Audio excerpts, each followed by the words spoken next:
এক বছর আগে আজকের দিনেই দিকশূন্যপুরে পাড়ি দিয়েছিলেন নীললোহিত। দিনটা ছিল নবমীর সকাল।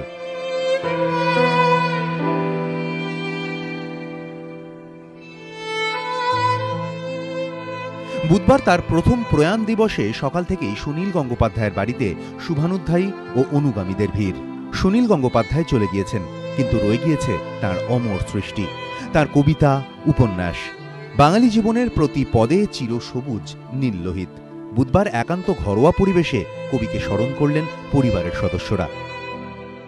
স্ত্রী হিসেবে ধরো আমি একজন সর্বক্ষণের সঙ্গীকে মিস করি, আর পাঠক হিসেবে ওর তো লেখা ধরো মাঝে মাঝে এখানে ওখানে বেরোতো এবং নিয়মিত এক বুধবার অন্তর তো আনন্দবাজারে বেরোতো,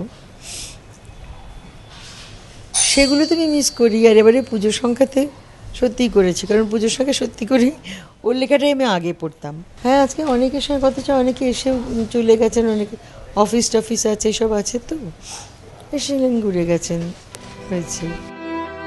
বিশেষ এই দিনে মায়ের পাশে থাকতে বিদেশ থেকে উড়ে এসেছেন সুনীল পুত্র সৌভিক। আমি এসেছি এই সপ্তাহটা এখানে কাটাতে, আজকে দিনটা মার সঙ্গে থাকতে।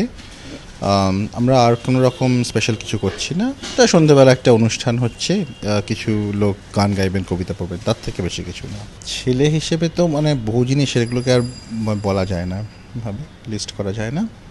পাঠক হিসেবেও মানে বাবার ওই মানে পূজাবার্ষিকীর লেখা, সেগুলোই সবচেয়ে।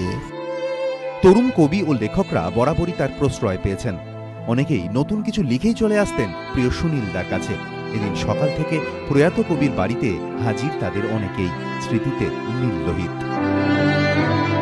আমার মতো অনেক তরুণ কবি সাহিত্যিকদেরই সুনীলদা চলে যাওয়ার জীবন আর সুনীলদা থাকাকালীন জীবনের মধ্যে যে ফারাক, সেটা কোনোদিনই পূরণ হবে না। সুনীলদার অভাবটা সবসময় আমাদের মধ্যে জাগ্রত থাকবে এবং ভীষণভাবে কষ্ট দেবে, আমাদের সেই অভাব বোধ করব। সকাল থেকে শহরের আকাশের মুখ ভার, দেখা নেই সুনীল আকাশের। সুনীল স্মৃতিতে সকাল থেকেই মেঘলা ভুবনডাঙ্গার আকাশও। অর্ণব মুখোপাধ্যায়, এবিপি আনন্দ, কলকাতা।